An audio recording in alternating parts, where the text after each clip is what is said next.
नमस्कार। चलिए आज भारत को आकार देने वाले कुछ सबसे जरूरी नियमों और घटनाओं पर एक नजर डालते हैं। ये वो नियम हैं जो हमारे देश की कहानी लिखते हैं। तो चलिए सीधे इसमें उतरते हैं। तो आज का हमारा बड़ा सवाल यही है, ये सिर्फ तारीखें या तथ्य याद रखने के बारे में नहीं है, बल्कि उन कानूनों और घटनाओं को समझने के बारे में है जो हमारे समाज की नींव हैं और हमारी रोजमर्रा की जिंदगी पर असर डालती हैं। तो चलिए पहला राउंड शुरू करते हैं और शुरुआत करेंगे भारत की आत्मा, हमारे संविधान से। इस हिस्से में हम कुछ ऐसे बड़े संशोधनों को देखेंगे जिन्होंने देश को एक नई दिशा दी। ये सिर्फ कानूनी बदलाव नहीं थे, ये भारत के विकास के मील के पत्थर थे। ठीक है, तो सबसे पहला सवाल, सोचिए देश अभी अभी आजाद हुआ है और 1951 में संविधान में पहला ही बदलाव करना पड़ गया। इसका मुख्य मकसद क्या था? ये उस नए राष्ट्र की प्राथमिकताओं के बारे में बहुत कुछ बताता है। और जवाब है 9वीं अनुसूची। देखिए, उस समय जमींदारी प्रथा को खत्म करना सरकार के लिए सबसे बड़ी चुनौती थी।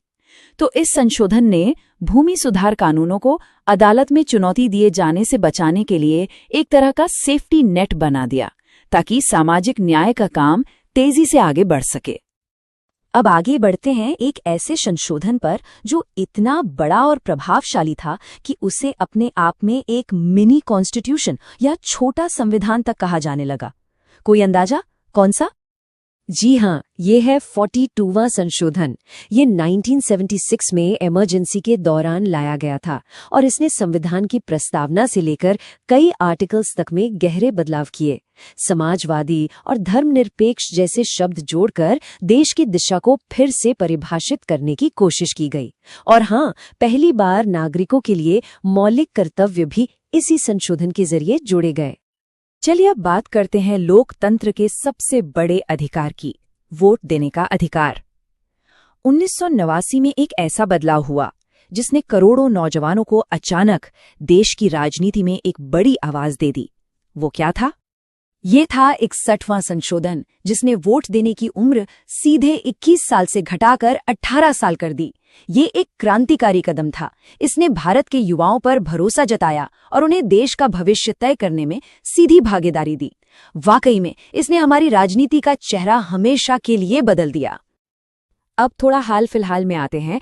2019 का 104वां संशोधन ये आरक्षण की नीति पर एक नया अध्याय लिखता है।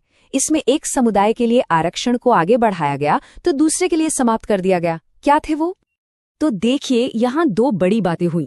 एक तरफ लोकसभा और विधानसभाओं में अनुसूचित जाति और जनजातियों के लिए आरक्षण को अगले 10 सालों के लिए बढ़ा दिया गया, और दूसरी तरफ एंग्लो इंडियन समुदाय के लिए जो सीटें नॉमिनेट की जाती थीं, उस व्यवस्था को खत्म कर दिया गया। ये दिखाता है कि समय के साथ आरक्षण की नीतियां कैसे विकसित होती हैं। तो इस पूरे सफर को देखें तो एक बात साफ है, हमारा संविधान कोई पत्थर की लकीर नहीं है। ये जमीनी हकीकत और सामाजिक जरूरतों के साथ लगातार विकसित होता रहा है। ये एक जीती जागती कहानी है जो भारत की कहानी कहती है। ओके, तो संविधान की बात हो गई। अब आते हैं राउंड 2 पर, एक रैपिड फायर राउंड। देखते हैं जनवरी 2026 की कुछ अहम खबरों को जो दिखाती हैं कि वे संवैधानिक नियम असल दुनिया में कैसे काम करते हैं। पहला सवाल पॉलिटिक्स से।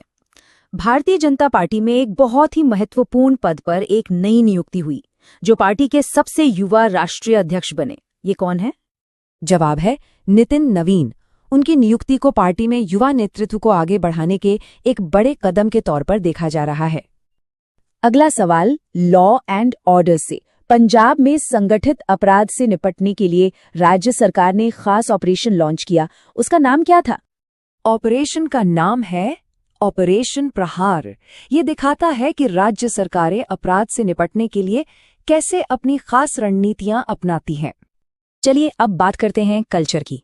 तेलंगाना का वो कौन सा बहुत बड़ा आदिवासी त्योहार है जो हर 2 साल में एक बार मनाया जाता है और लाखों लोगों को एक साथ लाता है? इसका नाम है सम्मक्का सरलम्मा जात्रा। और ये कोई छोटा मोटा त्योहार नहीं है, इसे एशिया का सबसे बड़ा आदिवासी समागम माना जाता है। ये भारत की सांस्कृतिक जड़ों की गहराई का एक शानदार उदाहरण है। ठीक है, रैपिड फायर हो गया।